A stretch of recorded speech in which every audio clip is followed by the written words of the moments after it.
Emirates team New Zealand's new AC40 got a few monkeys off its back on just the second day of sailing, managing to crack the 40 knots barrier, do a full nosedive, then a capsize, and a full sail-away recovery. The AC40 test boat, which will also be used in America's Cup 2024 regattas for the Youth and Women's America's Cup, gave the 4 crew a solid workout on just the second day of sailing, doing 40 knots of boat speed in under 15 knots true wind speed, sailing at more than 3 times the wind speed. The biggest takeaway is that the AC40 is quite tender, or tippy, and can capsize at slow speed or stopped, but is quite easily righted. Emirates Team New Zealand coach, Ray Davies, who is one of the 4-man crew, explained the eventful day. The capsize happened at slow speed after leaving the team chase boat. Not enough forward movement was put onto the AC40 before it was let go from the towing boat. The AC40 got caught in irons, which is head to wind. Then it started drifting backwards, the head blew off and the boat gently lay down on her side.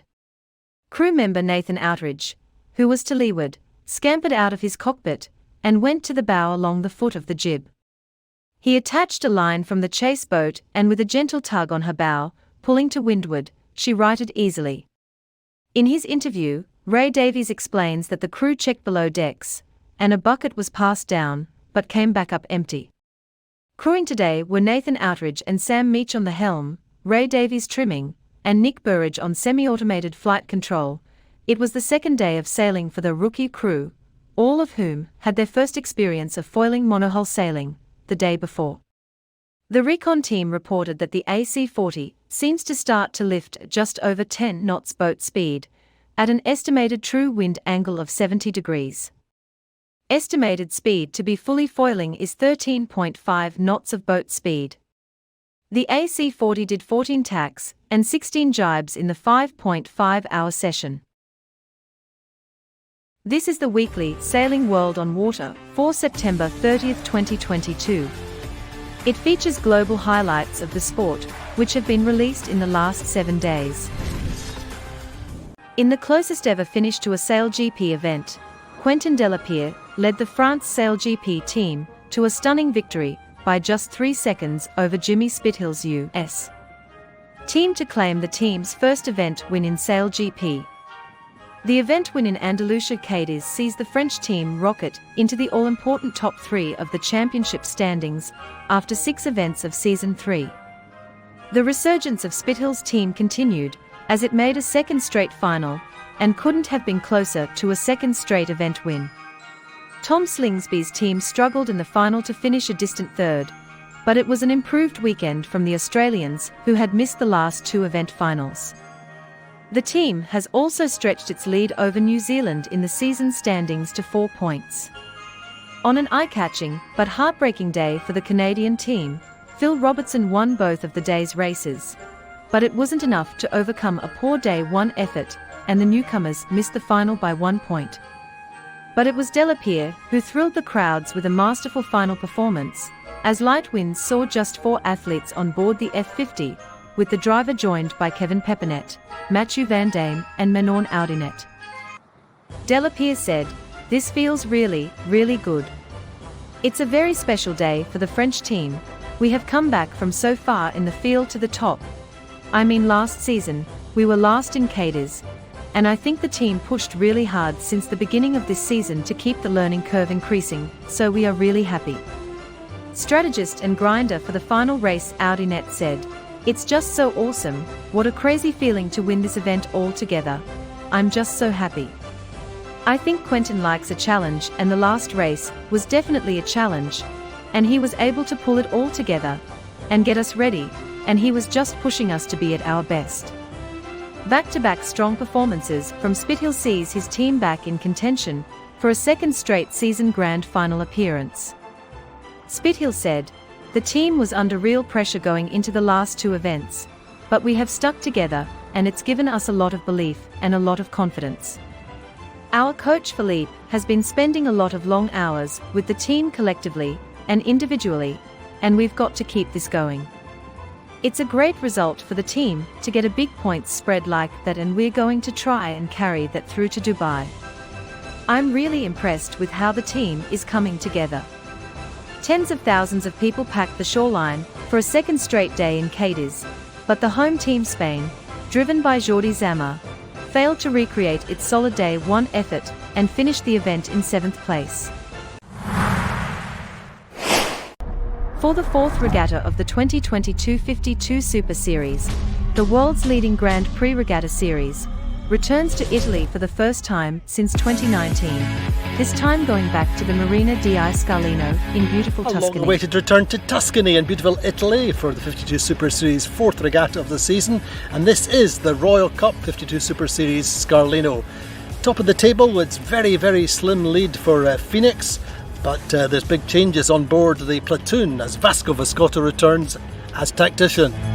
I'm very lucky because it's a privilege to sail with these guys. These guys are so good. It will be easy for me from now on to be integrated in this kind of team. They are very nice and I think that we can do something very good.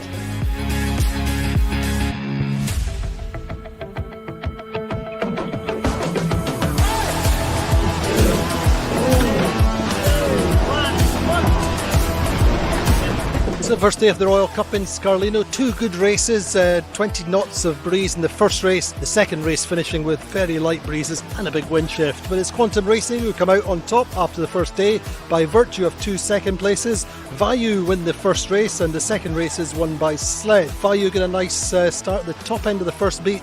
They get ahead and are leading round the top mark first time round, and they go on to record their first win of the 52 Super Series of their careers on the circuit.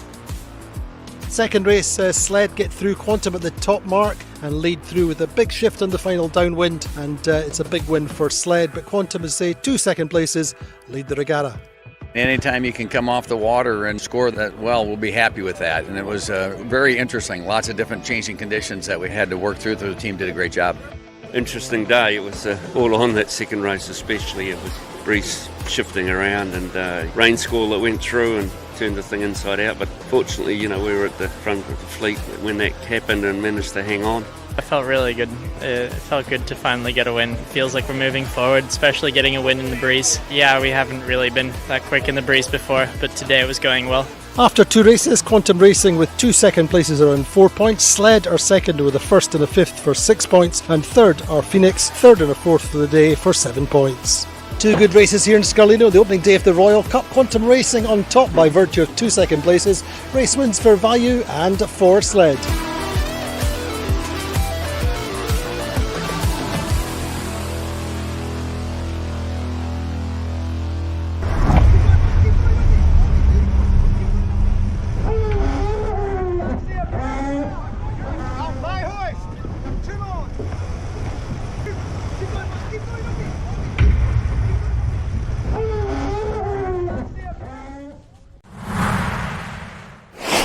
In the Golden Globe race, the USA entrant Guy Debord has called in with the latest on his boat Spirit, which ran aground in the Canaries. He has interest from local salvage companies to salvage the boat. He is talking here to race organizer Don McIntyre. No, after going through the checkpoint at Lanzarote, I was awake for over 30 hours, getting the boat to the checkpoint. And I chose to go down the east side of Fuerteventura, and the angle of the wind and all, it was close hauled, but I was sailing a course about 30 degrees above the island, so I was all safe. And I knew I was tired, so I stood up and smoked a cigar, which helps keep me awake. And I stood up there for about 2 hours, and finally I said, okay, I'll sit down for a minute. And the moment I sat down, I obviously, because I was so fatigued, fell asleep. And the reason the boat hit the rocks is that the breeze velocity dropped off significantly. And in doing so, the hydrovane, the boat turned to port towards the rocks. And I was not aware of that until the boat hit the rocks. And the action of the boat and all was very violent. I was almost thrown overboard, because I was asleep in the cockpit. And but I went down below and got on the VHF radio for the Mayday. And each wave was like the wave would pick the boat up, several feet and drop it, and I was thrown across the cabin and I'd have to crawl back up. And it did that, for probably about 30 to 45 minutes till the boat is where it's resting now. And each wave actually got almost easier because the boat got more protected in the shallower water. But, it's a sad situation. I truly, when rethinking about, if I went on the west side of the island opposed to the east, I wouldn't have had a lee shore.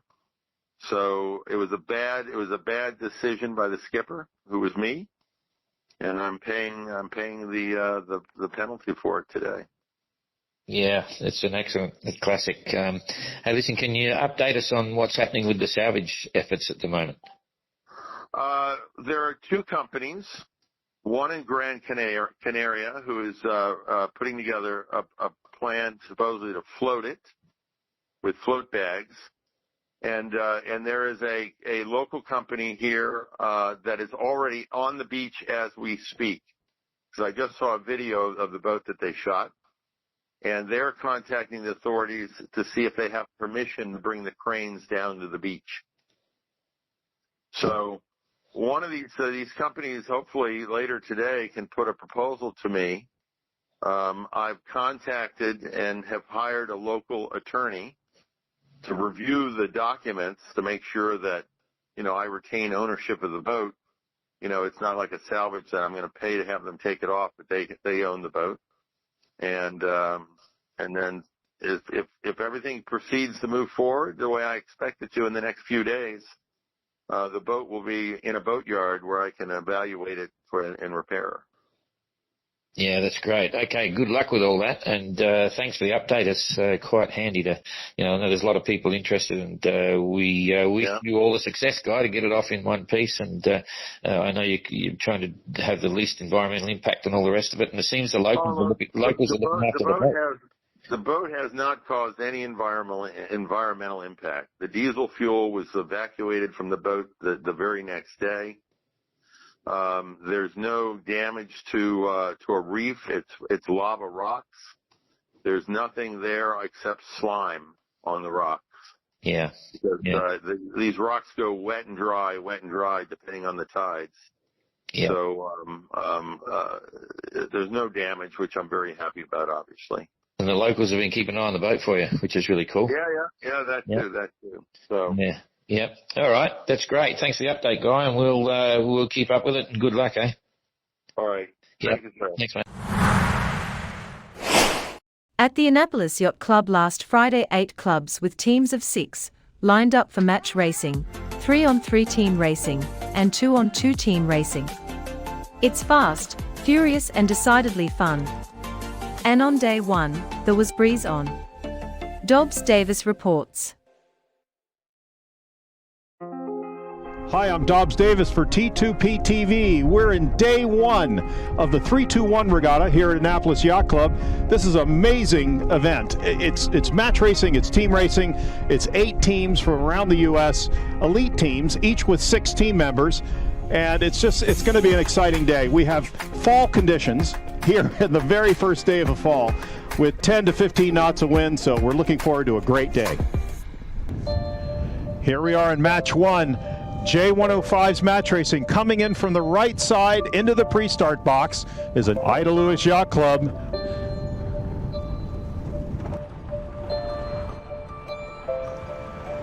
Annapolis Yacht Club, they've entered from the left side and going into a classic dial-up where both boats sit head to wind for a bit with no particular advantage, and we'll see how they handle this. With just over 2 minutes to go, Ida Lewis Yacht Club are chasing the Annapolitans. Interesting. They didn't go and jibe around with them, but we've got 2 minutes to kill, so plenty of action ahead. Less than a minute to go. They're on final approach to the start. Very, very close. Match umpires are not really in position to see that overlap, and that's going to be the game here. Who wants the right? Who wants the left?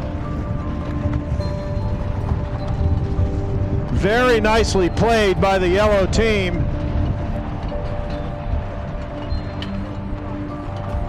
You can see, folks, they're slowing down. There's still time left. And there's the start. Really close start, folks. And the breeze is oscillating back and forth quite a bit. So even though the boat to leeward has won the match start, the match certainly isn't over. There's lots to play for here in this breezy conditions. Well, there's the tack on the ley line. The leading team in yellow led them all the way to the right corner. No overlap at the zone, so no entitlement for the trailing boat to have mark room. There's a no spinnaker flag at the start, so neither team is going to be setting spinnakers here for their first downwind leg. Ida Lewis Yacht Club rounding the gate here, finishing one lap of the course, with Annapolis Yacht Club coming around the other gate just to split it up.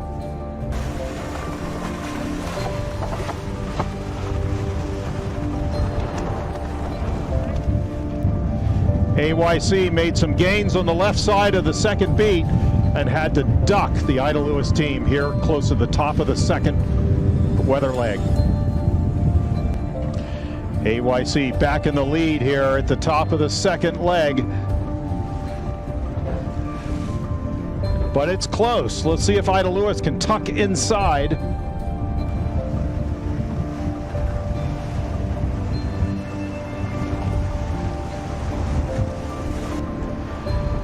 And we should see a yellow flag go up on the signal boat, signifying Ida Lewis winning the first match of the match race series.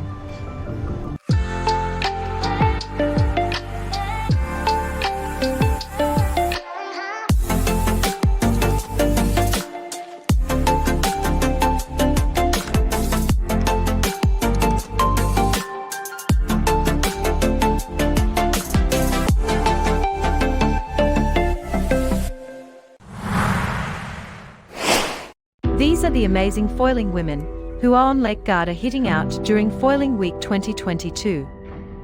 Hi, I'm JC. We're here at Lake Garda and we're doing a female foiling experience and we're trying lots of different types of boats. So yesterday we went out on the 69F. We did 31.5 knots, which was pretty exciting. But obviously Luca and Foiling Week have put on this amazing opportunity to get out in the 69Fs. I raced them last year, but really have been looking for an opportunity to get back out in them again, get some more top speeds. So we've had a really good 3 days of foiling with a pretty big group of girls.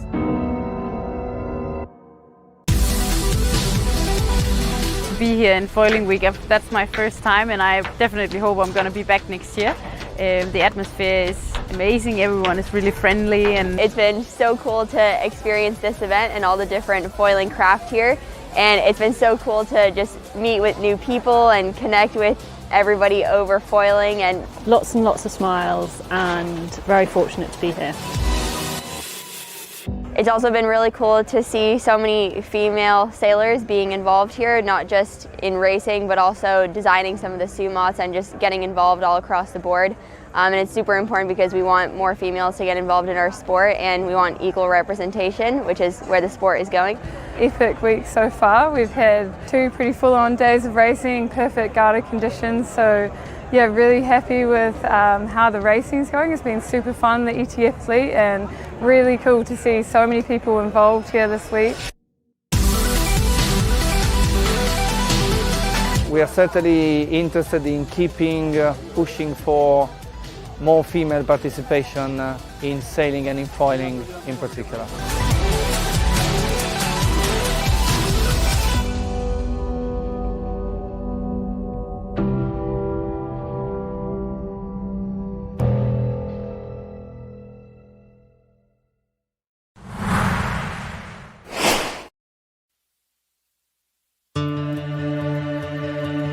Mateusz Kusznierewicz, Przemyslaw Gacek, Flavio Marazzi, has retained 5.5-metre French Open title they won in 2021 after the final 2 races were sailed on Friday at the Regates Royales in Cannes. New Moot 3, BAH 25, Mark Holowesco, Christoph Burger, Peter Vlasov, finished second while Otto Knorr 68, bent Christian Wilhelmsen, Herve Cunningham, Lasse Berthelsen, finished third. Both are also former winners here, but the Polish team was unmatched this year, with great speed, maneuvers, and almost flawless tactics.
Italian Daniele Benedetti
Marcelio Brown, Goya windsurfing, came into silt requiring a top 4 finish in the single elimination to guarantee himself a second wave world title. The Brazilian, who last won the wave world title in 2013, has been in title contention several times since then, but a third world crown. Brown also won the freestyle world title in 2007, had remained elusive until now. It's all on the line with our backs against the wall. We came to fight. Oh.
came to fight. We came to take what was meant to be ours. There's no place to hide. Yeah, it's written all over the stars.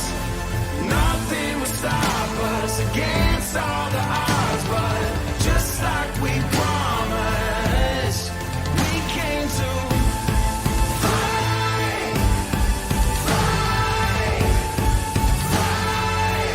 Yeah, we came to fight, fight, fight. Yeah, we came to fight. We'll be remembered for this. They'll tell our stories of battles and glories, the ones that nobody forgets.